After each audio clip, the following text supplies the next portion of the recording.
In a world called Lorien, dragons, humans, and other beings coexisted together, though their peace was fragile and often tested by old grudges.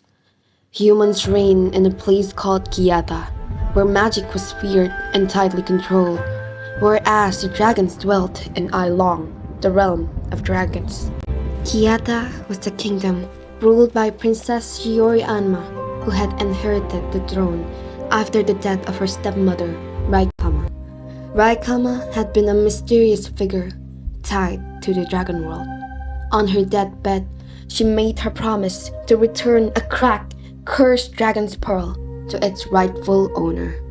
When Raikama drew her last breath, Shiori felt the weight and the pressure to fulfill the vow.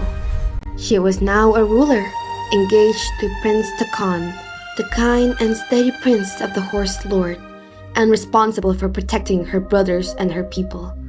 Yet how could she rule Kiata in peace, while carrying something that could destroy the kingdom?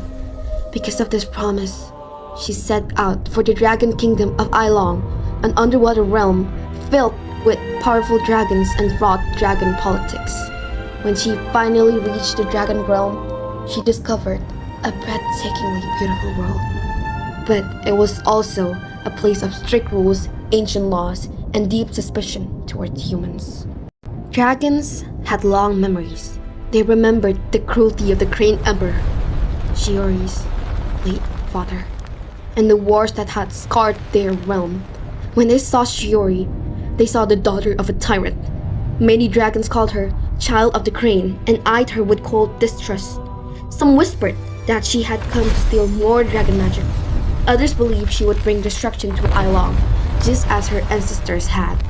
Even so, the pearl itself was the heart of the problem. The pearl could heal or destroy, depending on who held it and why.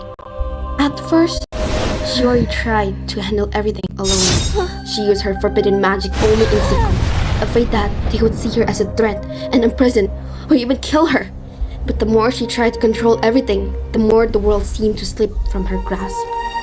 The dragons then gave Shiori her first trial in Ailong, which came in the Hall of Tides, where dragons tested her worthiness. She had to walk a path of shifting water, where each step could either sink her or carry her forward. When she reached the end, the dragons watching her exchanged glances.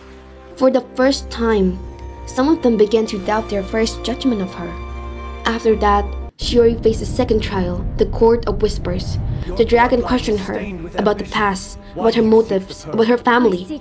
They accused her and tried to trick her into saying something that would betray her kingdom or her people. Shiori learned to choose her words carefully.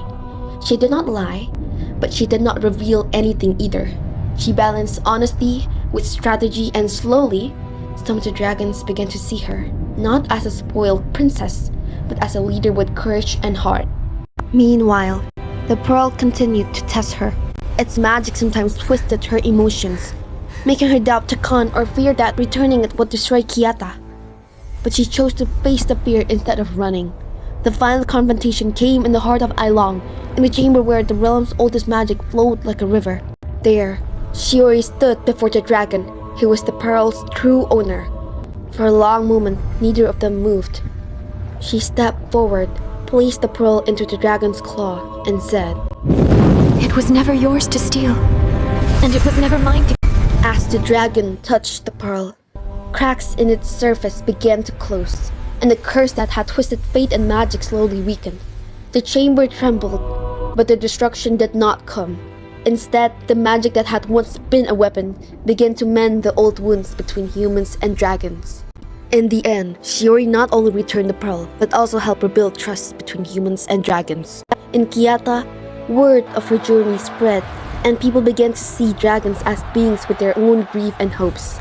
In Ailong, dragons started to reconsider their hatred of humans. Shiori herself changed the most. She became a wiser, more responsible leader, someone who understood that power needed both courage and humility. Through her journey, Shiori discovered that love does not mean controlling the people you care about, but trusting them and sharing their burden. In the end, she learned that true strength lies in keeping your promise, facing your fear, and choosing the present over the past. As a wise turtle once said, yesterday is a history, tomorrow is a mystery, but today is a gift. That is why it is called the present.